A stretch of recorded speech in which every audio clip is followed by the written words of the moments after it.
아멘. 할렐루야. 반갑습니다. 네, 한 주간 동안도 역병 가운데서 건강하게 보호하심을 하나님께 감사합니다. 또 그리고 예배 드릴 때는 좀 힘들더라도 마스크를 꼭 찌고, 마스크를 켜고 마스크를 찌고 예배 드리십시오. 저는 말씀을 전하니까 할 수 없이 마스크를 벗고 합니다만은 그렇게 해서 모두가 다 은혜 가운데 이 예배를 통해서 하나님께 영광 돌리실 줄 믿습니다. 말씀의 능력이 오늘 또 이 예배를 통해서 나타나고 여러분 가슴 속에 하나님의 음성이 들려지는 축복의 말씀이 될 줄 믿습니다. 오늘은 지난주 말고 그 지난주까지 강의했던 요한계시록 4장 1절에서 7절까지 말씀을 이어서 오늘은 3절까지 말씀에 이어서 4절에서부터 8절까지 말씀 가지고 보좌에 앉으신 하나님과 그 영광 하는 제목으로 말씀을 전하려고 합니다.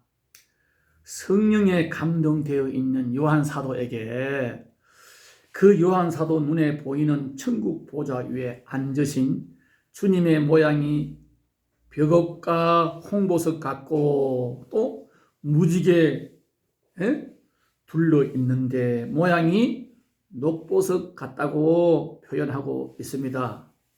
지난 주일에 말씀드렸듯이 녹보석 모양이 무지개는 말이요, 언약의 하나님을 가리키고 있는 겁니다. 그죠? 창세기 9장 8절에서 17절에 보게 되면 노아 홍수해에 다시는 내가 물로 사람을 심판하지 않겠다, 멸망하지 않겠다는 그 정표로 무지개를 보여주셨죠.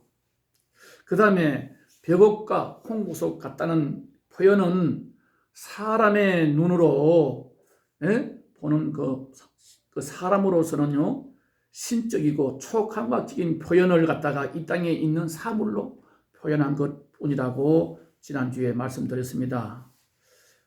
또 그 다음에 벽옥은 계시록 21장 1절에 11절에 보게 돼도 나오는데 하나님의 영광이나 위엄이나 순결을 상징한다, 그렇게 내가 말씀드렸죠. 또 홍보석은 하나님의 심판과 구속을 상징한다고 말씀드렸는데 여기까지가 지난주에 말씀드렸던 내용입니다. 자, 오늘은 이제 4절부터 보좌 둘레에는 먼저 뭐가 있어요? 24 보좌들이 있고 그 보좌들 위에 24 장로들이 흰옷을 입고 그 머리에 금관을 쓰고 앉았더라. 자, 흰옷을 입고 머리에 금관을 쓰고 있다. 여기서 24장 누군가 우리가 그것을 한번 먼저 생각해야 됩니다. 그 주석을 몇 군데 찾아보니까 어떤 해석은 24 장로는 이스라엘 12지파와 주님의 12제자, 그래서 24 장로 대표들이다, 이렇게도 말하고 해석도 한 데가 있고, 또 어떤 해석은 하나님과 어린 양을 영화롭게 하는 일에 종사하는 하늘의 영적 존재들이라고도 그렇게 해석한 데도 있고요. 또 그런데 계시록 5장 8절에 보게 되면 성도들의 기도를 하나님께 전달하는 사역자, 즉 말하자면 천성적 영적 존재들이라고도 볼 수가 있고, 그런데 계시록 7장 11절과 12절에 보게 되면 하나님과 친밀한 자리에 있으면서 하나님을 영화롭게 하며 이렇게 말씀하고 있거든요. 그 다음에 또 지난 3장 21절에 보게 되면 주님이, 여러분 우리가 들었죠. 주님께서 이기는 그에게 내가 내 보좌에 함께 하여 주기를, 내가 이기고 내 아버지 보좌에 함께 앉은 것과 같이 하리라, 그렇게 말씀했지 않습니까? 여러분, 이기는 자가 누구예요? 우리 성도들 보고 말씀하는 거거든요. 이 세상 풍파를 이기고 환난을 이기고 인내 끝까지 믿음으로 이기고 승리한 자에게는 주님께서 말하기를 내가 이기고 승리해서 하나님 우편에 앉아 있는 것과 같이 그들에게도 똑같은 이런 영광을 주겠다고 약속했기 때문에 오늘 본문에 나오는 24 장로는 흰옷은 뭐예요? 거룩이지 않습니까? 그죠? 멸관은 뭐예요? 상급이잖아요. 그 24 장로는 거룩한 삶을 살아서 멸관을 쓰고 있는 성도들의 영광에 오른 상징이라고도 볼 수 있다. 이렇게 해석하는 것이 제일 많더라고요. 그러면 우리 마태복음 25장 한번 찾아봅시다. 마태복음 25장.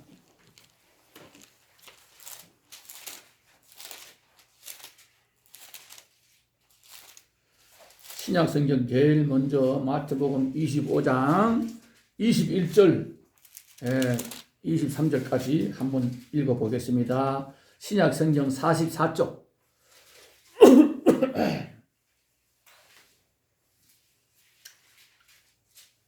다 찾았어요?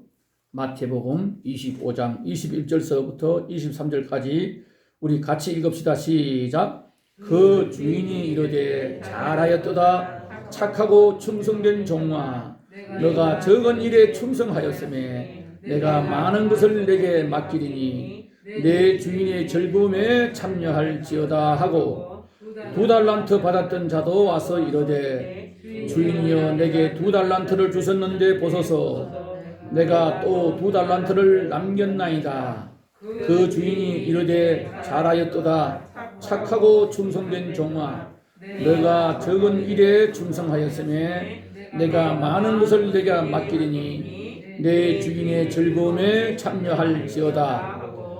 1달란트 받았던 자는 와서 이르되 주인이여 당신은 굳은 사람이라 심지 않은 데서 거두고 해치지 않은 데서 모으는 줄을 내가 알았으므로 두려워하여 나가서 당신의 달란트를 땅에 감춰 두었나이다. 보소서 당신의 것을 가지셨나이다. 그 주인이 대답하여 이르되 악하고 게으른 종아 나는 심지 않은 데서 거두고 해치지 않은 데서 모으는 줄로 너가 알았느냐? 그러면 너가 마땅히 내 돈을 취리하는 자들에게 맡겼다가 내가 돌아와서 내 원금과 이자를 받게 하였을 것이니라 하고 그에게 그 1달란트를 빼앗아 10달란트 가진 자에게 주라. 무릇 있는 자는 받아 풍족하게 되고 없는 자는 그 있는 것까지 빼앗기리라. 이 무익한 종을 바깥 어두운 데로 내쫓으라. 거기서 슬피 울며 이를 갈리라 하니라. 아멘. 예, 우리 하나님은 사랑의 하나님입니다. 그런데 그 사랑의 본질은 정확하기 때문에 공의의 하나님이에요. 예? 여기 보게 되면 뭐예요? 심은 대로 거두게 되어 있는 겁니다. 예, 달란트를 비유로 갖다가 이렇게 말씀했는데 5달란트는 10달란트를 만들고 2달란트 받았다면 2달란트 가지고 또 배로 4달란트를 만들고 했는데 그 착하고 진실된 종이라고 하면서 충성된 종이라 하면서 나의 주인의 즐거움에 참여하라. 그런데 1달란트 받았던 사람은 어떻게 했어요? 땅에 묻어놓고 당신은 말이요 아주 절대로 말이요 이게 심지 않은 데서도 거두고 해치지 않은 데서도 모으는 줄을 내가 알았기 때문에 가만 묻어놨다가 그대로 가였습니다. 그럴 때 주님이 뭐라 그랬어요? 이 악하고 게으른 종아. 그걸 가지고 조금이라도 주인의 입장을 생각했다면 은행에 맡겨놔다 이자라도 받아가지고 줘야지. 어떻게 땅에 묻어놨다가 뭘 그렇게 하면서 뭐라 그래요? 빼앗아서 그거 1달란트 있는 것까지 마저 뺏어서 10달란트에 맡기고 없는 자는 더 어려워지고 있는 자는 더 풍족해진다 하면서 이 무익한 종을 뭐라 그래요? 어두운 데로 내쫓으라. 거기서 이를 갈미라. 이 어두운 데는 뭐요? 지옥을 말씀하고 있는 거죠. 이를 간다. 내가 이럴 줄 알았으면 정말로 이 양 예수 믿는 거 제대로 믿을 텐데 이거 엉터리로 믿다 보니까 내가 이렇게 돼버렸구나 하면서 후회한들 이미 때를 늦었어요. 이를 간다. 유황불 속에 뛰어들면서 얼마나 고통스럽게 살겠습니까? 오늘 이와 같이 이 말씀처럼 성도가 금멸관을 받아 쓰고 하나님과 함께 보좌에 앉은 것은요, 천사들보다 더 나은 지위를 얻은 것을 의미합니다. 이 땅에서는 나그네로 살 때 멸시도 당하고 거지 나사로처럼 살았다 하더라도 천국에서는 뭐예요? 영원한 거처를 공급받게 된다는 것입니다. 할렐루야. 여러분, 우리 신앙생활에서 승리하려면 인내심이 강해야 돼요. 네.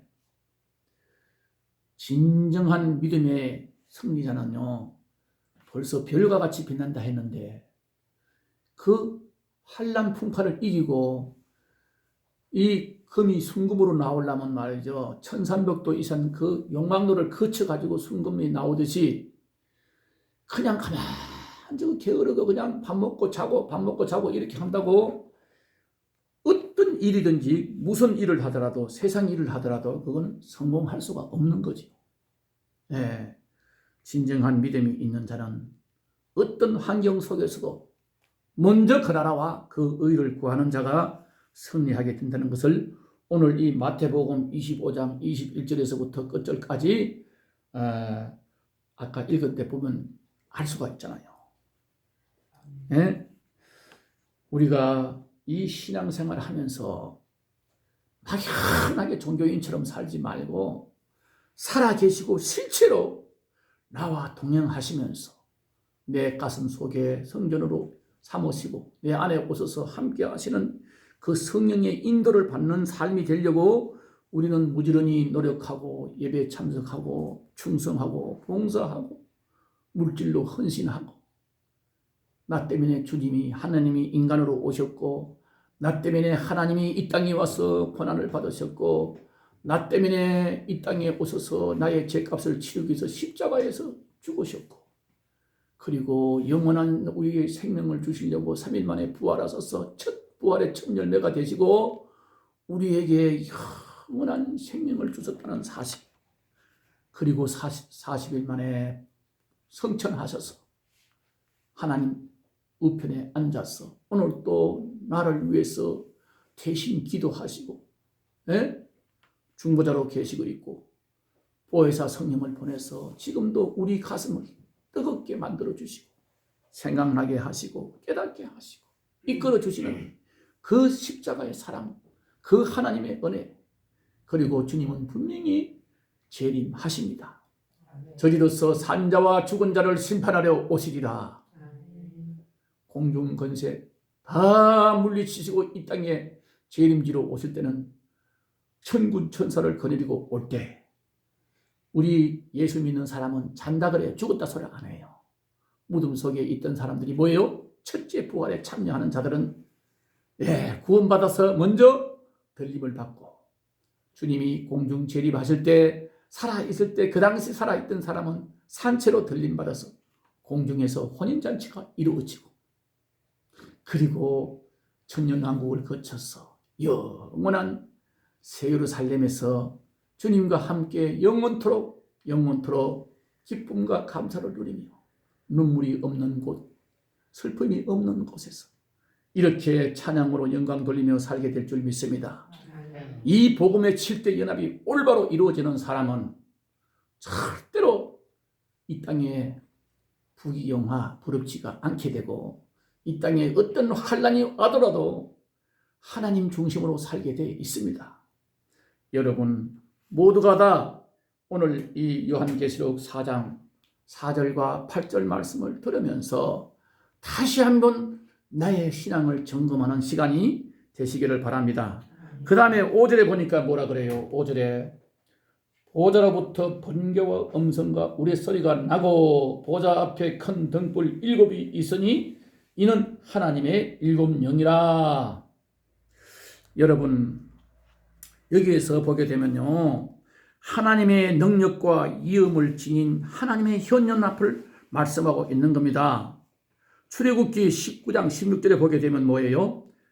번개와 음성으로 우레소리가 나면서 하나님이 현실 앞에 나타나는 모습을 우리는 깨닫게 됩니다. 우리 출애굽기 19장 16절 구약 성경 창세기, 출애굽기, 창세기 다음에 출애굽기 19장 16절.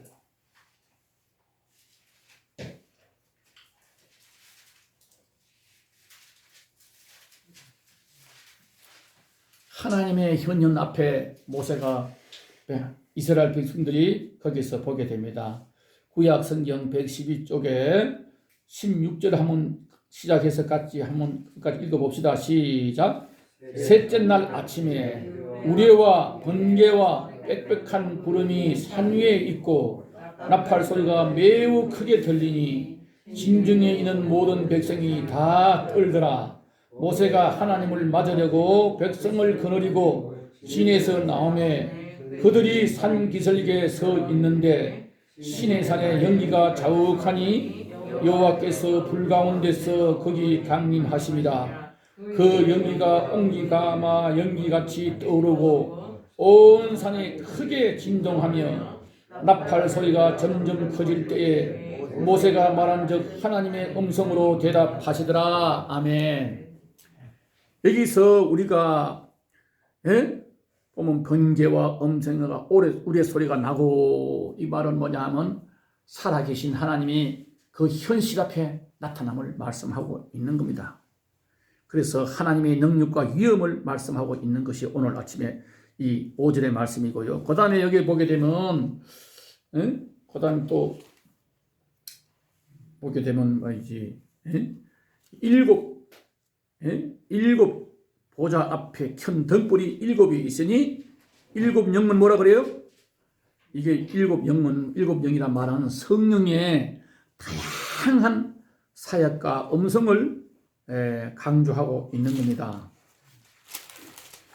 자, 이게 5절에 보게 되면, 자, 보좌로부터 번개와 음성과 우레 소리가 나고 보좌 앞에 켠 등불이 7이 있으니 이는 하나님의 7영이라. 7영이는 성령의 다양한 사역과 속성을 강조하고 있다고 보면 됩니다. 그렇게 보면 되고요.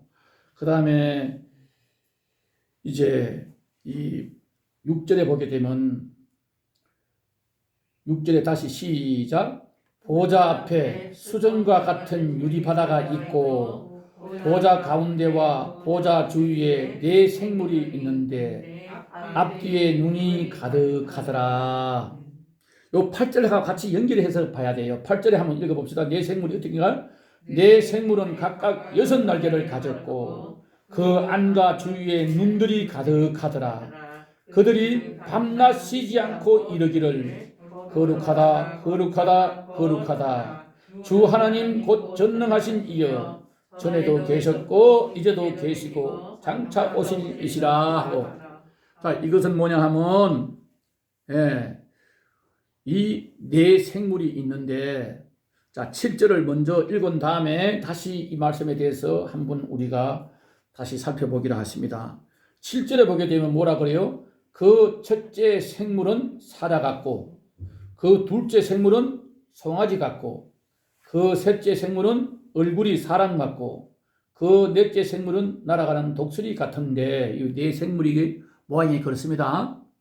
이것을 우리가 간단하게 말하면 하나님의 피조물 가운데 다 대표격이라고 할 수 있는, 자 사자는 뭐예요? 땅 위의 짐승의 왕자지요. 그 다음에 사람 같다. 하나님이 피조물 중에서 가장 하나님을 가까이 닮은 만물의 영장이지요, 사람이. 그 다음에 또 소 같다. 여러분, 소는 힘의 상징인데 소는 희생의 상징이잖아요. 그죠? 소는 말이요, 지금은 소를 갖다가 그냥 잡아먹으려고, 고기 잡아먹으려고 키우지만 옛날에는 우리 어릴 때에도 이 소가 농사 다 졌잖아요. 그죠? 농사 다 짓고 나중에 가면 죽어가지고 말이지, 뼈다귀도 안 내고 다 삶아 먹어버리고 말이지. 그 털을 가지고 가죽을 다 써가지고 너 얼마나 잘 사용합니까? 그래서 소는 죽도록 사람을 위해서 희생하다가 나중에 이거 뭐 남긴 거 하나도 없이 다 사람을 위해서 희생을 해요. 뼈다귀도 다 삶아 먹지요. 뭐 아무튼 뭐 손은 버릴 게가 하나도 없이 그 가죽을 남겨서 또 가죽을 또 사람들이 옷을 해 입고 말이지. 그 털을 가지고 또 붓을 만들어 가지고 붓을 쓰고 뭐 하여튼 하나도 안 버리는 그 희생의 상징이가 소자는요. 그 다음에 또 뭐예요? 독수리 같다. 그건 뭐예요? 날아가는 새 중에서 나르는 짐승 중에서 왕지죠. 그리고 신속하고 빠르잖아. 날리잖아요. 그래서 우리 마태, 마가, 요한복음을 사복음서를 갖다가 요 네 생물에 비유하는 데가 많아요. 교우들이. 아까 내가 말씀드리지만은 희생은 누가복음, 왕 사자는 마태복음 이렇게 해서 이렇게 비교하는 데가 많습니다. 그런데 오늘 여기서 일단은 우리 6절부터 다시 한번 그 보좌 둘레에 네 생물이 있다. 그리고 네 생물은 6날개를 가졌다. 8절에 그러죠? 그리고 눈이 가득한 네 생물들은 뭐예요? 항상 하나님의 엄청난 지식에 감명받아서 쉬지 않고 뭐라 그래요? 하나님을 찬송하고 있다는 겁니다. 거룩하다, 거룩하다, 거룩하다. 계속 찬송하고 있습니다. 하나님이 심판하는 사에게 봉사하고 있는 것을 우리는 볼 수가 있습니다. 그죠? 이제 앞으로 이 심판은 계속해서 요한계시록 정말 계속해서 이제 심판에 끝날 때까지 이 네 생물들이 봉사하고 있는 것을 볼 수가 있는 겁니다. 여러분, 여기서 눈이 가득하다. 어떤 생각을 하십니까? 눈이 가득하다는 것은 쉬지 않고 관찰한다는 뜻입니다. 쉬지 않고 관찰한다는 뜻입니다. 그 다음에 6날개를 가졌다. 무한한 기동성을 말하는 거죠. 6날개. 짐승이 보통 2날개잖아요. 근데 여기는 6날개예요. 6날개. 무한한 기동성, 재빠른 신속성으로 하나님께 봉사하고 있는 것을 이 네 생물들이 하는 것을 볼 수가 있다 이 말입니다. 우리는요, 하나님의 일을 하고자 할 때 신속하게 순종하시기를 바랍니다. 할까 말까. 저도 그렇던 사람이에요. 할까 말까 망설이다가 축복의 기회를 놓치게 된다는 사실입니다. 또 보좌 앞에 수정 같은 유리바다가 있었다. 이게 뭘 의미할까요? 하나님의 보좌 앞에 수정 같은 유리바다가 있다. 맑은 유리바다는 하나님 앞에서 우리의 삶이 하나도 빠짐없이 드러나게 된다는 사실입니다. 하나님 보좌 앞에 있다 했지 않습니까? 그 맑은 유리바다는 우리의 삶이 하나도 빠짐없이 드러나게 된다는 것을 잊지 마시기를 바랍니다. 히브리서 4장 13절을 한번 찾아봅시다. 여기서 조금만 뒤로 가면 히브리서가 나오지요. 히브리서 4장.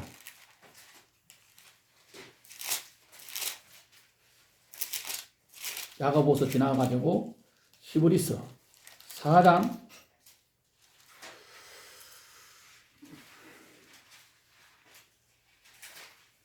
13절.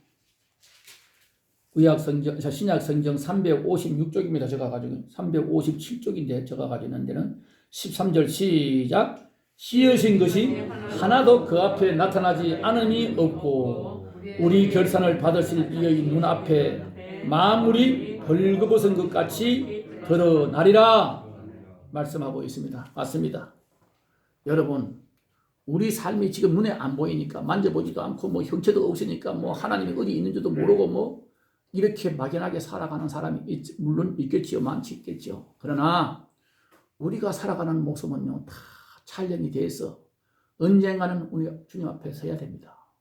심판대 앞에 서는 날 그게 다 드러나게 돼 있어요. 하나도 속일 수가 없어. 다 촬영되고 있단 말입니다. 구약 시대는 율법 시대이기 때문에 율법을 어기면 그 자리에서 그냥 즉각 죽여버렸어요. 그러니까 사람들이 두려워가지고 그래도 사람들이 고집을 부리고 율법대로 살지 않고 하나님의 법대로 살지 않고 거역하다가 죽은 사람이 많고 그렇게 했지만은 지금은 뭐예요? 십자가 은혜로 은혜 시대예요. 그렇다고 이게 심판이 없는 것 같습니까? 우리 육신의 장막이 끊어지고 나면 제일 먼저 서는 데가 뭐예요? 주님 심판대 앞에 서야 됩니다. 그리고 우리가 살았으면서 어떤 짓을 했는지 거기는 다 드러날 수밖에 없어요. 예, 수정 같은 유리바다, 맑은 유리바다는 하나님 앞에서 우리 삶이 하나도 빠짐없이 드러나게 된다는 것을 우리가 절대 잊지 말아야 됩니다. 성도 여러분, 세상을 살아가는 동안 하나님께서 위엄의 보좌에서 우리 삶을 모두 관찰하신다는 것과 우리가 언젠가는 그 보좌 앞에 서야 한다는 것을 기억하고 살아야 됩니다. 믿음이 없는 사람은 그거 기억지도 않겠지요. 우리가 여러분 흰옷을 입고, 예? 흰옷은 뭐예요? 거룩하게 살았다는 겁니다. 천국에 갈 때는 죄에 때 묻은 옷을 입을 수가 없지요. 들어갈 수가 없지요. 예, 그 흰옷을 입었다는 것은 뭐예요? 거룩하게 살아서, 예? 반드시 그 앞에 흰옷을 입고 금면류관을 쓰고 아까 6절 말씀처럼 위엄의 보좌에 앉을 수 있도록 내 생물처럼, 예? 쉬지 않고 하나님께 감사하며 찬양하고 주님이 맡기신 이 땅에 사는 동안 맡기신 사명 온전히 감당하시기를 주님의 이름으로 축원합니다. 이 나에게 주신 사명이 뭔가 우리가 한번 깨달아야 해요. 오늘도 아까 그 달란트 비유를 내가 말씀드렸지요. 작은 일에 충성하였으니 더 많은 것을 맡기신다고 했습니다. 요즘 내가 참 감사한 것은 우리 김홍철 집사님이 말이에요. 아침에 찬양 인도를 한 지가 얼마 안 됐는데 오늘 아침에 내가 너무 은혜 받은 거는 저 집사님이 성경을 준비하려고 많이 준비했구나. 딱 찬양을 불러보면 알잖아요. 그냥 생각 없이 그냥 와서 뒤져가지고 몇 장 읽읍시다, 몇 장 부릅시다 하는 거 하고 집에서 2번, 3번 부르면서 이 찬송가를 무엇을 내리 찬양 인도할까? 그거 준비했는 걸 보면 알아요. 우리는. 저는 그 찬양 인도를 오래 했겠습니다. 답심리 교회에서. 그 전도사들이 말이야, 넷이나 되고 부목사가 있고, 그래서 내가 장로가 된 데는 바빠서 찬양 인도 안 할 테니까 전도사님들 하라고. 목회하려면 이게 찬양을 안 하면 못하면 안 되거든요. 그래서 전도사는 무조건 돌아가면서 찬양 인도를 하라 했더니 그렇게 하는데 이 여자 권사들이 그때마다 한 50명이 넘어 한 60명 가까이 됐어요. 얼마나 극성말인지 저녁에 전화가 와가지고 목사님인데 전도살라 은혜가 안 꺼져 노제아 장로를 갖다가 왜 찬양 인도한 걸 갖다 빼버렸냐고. 아니 장로님도 시킨 거에 해도 안 되더래요. 그래서 목사님이 안 되겠다고 당했대. 하도 권사님들이 여럿이 전화 와서 장로님이 찬양 인도 그냥 하세요. 내가 무슨 음악 공부를 한 사람입니까? 전문가입니까? 아무것도 모르지만 뭐예요? 준비하고 기도했기 때문에 그게 전달되는 거예요. 그냥 찬양이 아닙니다. 똑같은 찬양을 불러도요. 벌써 준비해서 기도하고 2번, 3번 보면서 요거 5곡이면 요거 2번씩, 3번씩 부르면 30분 동안 부르겠다. 요걸 계산해가지고 2번, 3번 불러보고 처음에는 조용하게 시작해서 2번, 그 다음 중간에는 빨리 갔다가 마지막에는 천천히 가는 찬양을 불러가지고 그 다음에 5분 전에는 통성 기도 시키고 내려오거든요. 뭐든지 이 작은 일에 내가 최선을 다하면 하나님이 그거 보세요. 그리고 성령 하나님이 도우십니다. 네? 철저하게 도우셔요. 절대 자기 실력을 믿지 말고 말이지. 자기 실력을 믿지 말고 나는 배운 것도 없고 이거 못해 저런 못해. 이거는 변명밖에 안 되는 거예요. 네. 저 말이요. 주일학교 교회 가가지고 워낙 어려서 일찍 결혼해가 애들이 셋이 있어도 주일학교 보내도 누가 보면 금방 두 부부가 이게 신혼부부인 줄 알았대요. 그런데 수요일도 빠지지 않고 금요일도 빠지지 않고 구경에 빠지지 않고 하여튼 새벽 기도도 안 빠지고 계속 나갔더니 불과 1년 됐는데 그 교사가 말이 장헌영이라고 미국으로 간다고. 목사님이 이제 얘기를 했던가 봐. 그 노제아 선생님 교사를 내 대신에 시키면 어떠냐. 그래 목사님이 그래요. 일 마치고 나서 그 당회장실에 좀 오라 그래가지고 노 선생님 다음 주부터 주일학교 교사를 하라고. 뭐 성경 공부도 안 해봤고 아무것도 모르는데 내가 뭘 알겠어요. 그래서 내가 인간적인 생각으로 저 아무것도 모릅니다. 뭘 알아야 교사를 가르치지요. 이랬길래 그 목사님이 말이요. 이 막 안 좋은 기분으로 말이지. 내한테 핀잔을 막 줘요. 당신이 뭘 안다고 교사를 해. 그거 하나님의 일은 하나님이 하는 거지. 순종만 하면 되는 거지. 무슨 내가 하는 것 같이 내가 아무것도 모른다니 그런 교만한 소리 하지 말라고. 핀잔을 줬는데 얼굴이 떠가 나왔어요. 나와가지고 가만 생각하니까 그래 시작해가지고 그 교회를 떠날 때까지 30년 넘도록 교육에만 계속해서 일을 하고 있었습니다. 왜 그러냐? 아무것도 몰라도 내가 순종하니까 하나님의 지혜를 주시고 붙여주시고 그 애들 통해서 그 부모가 나오더라고요. 왜냐하면 한 주간도 빠짐없이 그때 당시 20만 주면 이 우표 이렇게 왜 안 붙이고 이렇게 붙여가지고 그냥 접어가지고 보내는 그 뭐라요? 엽서인가? 그게 있었어요. 계속해서 보냈어요. 사랑하는 재미야 다음 주일 만나자. 엄마를 위해서 기도해라. 계속해서 그걸 써보냈더니 이 부모들이 받아가지고 읽어보니까 이거 누가 자꾸 온다 보니까 어머 우리 재민이 그 아들이가 재민이 재선인가 하여튼 두 아들이 나왔어요. 그 담당이가 내가 그거 4학년 때인가 담당을 했는데 계속해서 보내니까 부모가 읽어보고 주잖아. 다 보이니까 복려는 게 아니니까 야 우리 애를 위해서 이렇게 기도하는 분이 있구나. 그리고 너 아빠 엄마 말 잘 들어야 돼. 아빠 엄마인데 네가 예수님처럼 보여야 돼. 막 이런 걸 계속해서 썼더니 그 부모가 말이요. 거기 다 장안동에 우리 그 교회 옆에는 지금 다 뜯겼지만 그 자동차 부속 도매상가예요. 24일 날 그랬대요. 자, 우리도 무슨 신앙을 가져야 되는데 어떻게 할까 하다가 이왕이면 우리 아들들이 나가는 한 주간도 빠짐없이 편지를 보내는 그 선생님 계시는 답심리교회를 갑시다. 그리고 와서 우리 목사님과 상담을 해가지고 나는 몰랐죠. 그 나중에 강구하고 와서 인사를 하는데 새신자 인사를 시키는데 그 목사님이 바로 그 재민이 아버지 엄마인데 그 담임 선생님 때문에 이분들이 감동받아서 나왔다고 하니까 내가 알았는 거죠. 이분들이 참 그게 계속해서 보냈던 그 엽서 하나가 절대 헛되지 않았거든 깨닫게 하더라고요. 여러분 내가 왜 이런 말을 하냐면 하나님의 일에는 적든 많든 그 사람의 능력 따라서 그 사람의 형편을 가지고 하나님이 사명을 주신 줄 믿습니다.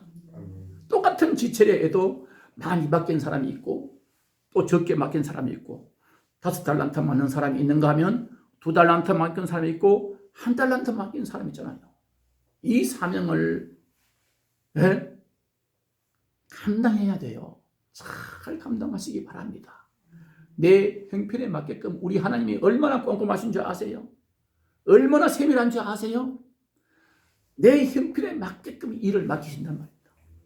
그 달란트를 받았으면 그것을 정말로 최선을 다해서 2달란트면 2달란트 더 넘기려고 노력하고 1달란트면 1달란트 더 넘기려고 노력하고 최선을 다할 때 언제가 주님 앞에 서는 날 잘했다 칭찬받으면서 금멸관을 쓰고 주님과 함께 하나님 보좌 옆에서 앉게 될 줄 믿습니다. 여러분 쉬지 않고 찬양하면서 이 귀한 사명 감당하시기를 주님의 이름으로 축원합니다. 시간이 좀 많이 갔지만은요, 딱 한 가지만 더 말씀하고 마치겠습니다. 사도 요한이 본 이 네 생물의 얼굴, 그 형상에 비유해서 설명하면요, 사복음서의 성격을 나타내고 있다고 보는 것이 초대교회 이대로 전통적이며 보편적인 생각입니다.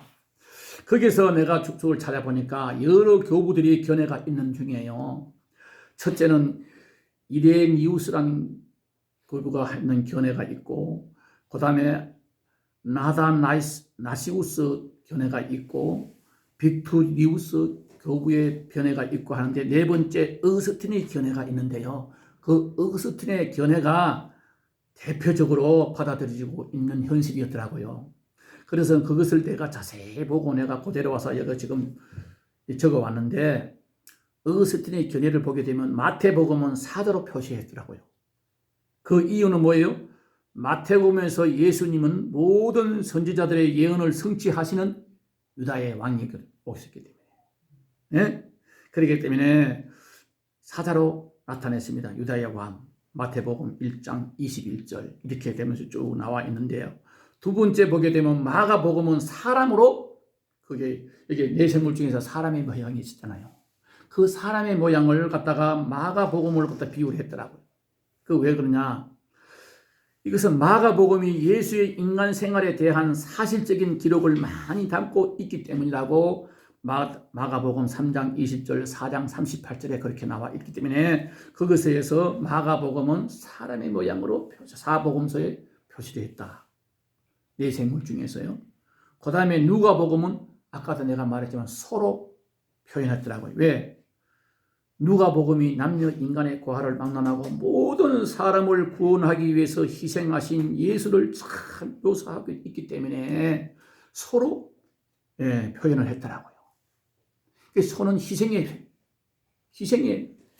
힘이 있지만은 희생의 저거잖아요. 표병이잖아요. 아까도 내가 말했지만은 이 소는 말이요, 이게 아주 참 순하고 남을 갖다가 무슨 해코지 안 하고 살아도 희생만 해도 힘은 웬만한 동물 못 따라가지요. 그래서 누가복음 2장 32절, 19장 10절에 보게 되면 이렇게 정말로 누가복음은 전체가 다 뭐예요? 남녀 인간의 고하를 막론하고 모든 사람을 구원하기 위해서 희생하신 예수 그리스도를 잘 묘사하고 있기 때문이다. 그 다음에 마지막으로 이 독수리는요, 요한복음으로 가지고 표현한 것입니다. 왜 그러냐 하면요, 독수리가 모든 동물 중에, 새들 중에 가장 높이 날듯이 요한복음이 성육신 있는데 가장 잘 나타내고 있습니다. 그죠? 1장 1절에서부터 8절까지 말씀이 육신되어 오신 예수 그리스도를 나타내고, 그 다음에 세상을 갖다가 1장 5절과 10절, 12절에 나타내고요. 그 다음에 영광을 나타내고, 어떤 중생도 그렇고, 이 모든 가나의 모습, 그래서 요한복음은 공간복음에 들어가지는 않습니다. 공간복음은 예수님이 행동하는 것을 제자들이 마태가 보고 적은 거고, 누가는 누가가 보고 적은 거고, 또 마가복음은 마가가 보고 적은 것입니다. 그러니까 공간복음, 예수님이 행적을 갖다가 그대로 보고 했는데 조금 틀려요. 어떤 사람은 앉았다 할 수도 있고, 어떤 사람은 섰다 할 수도 있고, 조금 틀려도 그건 공간복음이라 그래요. 예수님의 행적. 그런데 복음서는 복음서인데 요한복음은 공간복음이라 하면 안 돼요. 왜냐하면 예수님을 갖다가 성육신으로 마태복음 1장 1절부터 다르잖아요. 태초에 말씀이 계시니라 하면서 벌써 틀려요. 이 공간복음이 아니에요. 그래서 이 요한복음은 복음서에 들어가지만은 성육신을 잘 나타내고, 세상을 잘 나타내고, 영광을 나타내고, 중생과 이 모든 것의 중요한 교리를 가장 탁월하게 펼치고 있기 때문에 우리가 보통 다 어떤 교회 가도 그렇지 초신자들을 보고는 요한복음부터 읽어야 하잖아요. 성경을 읽을 때. 그래야 이해가 잘 가고 예수님이 누군지를 알게 되고, 그래서 요한복음부터 성경을 읽어라. 그렇게 읽고 나서 다시 구약에 가서 또 돌아오면서 읽으라 그러잖아요.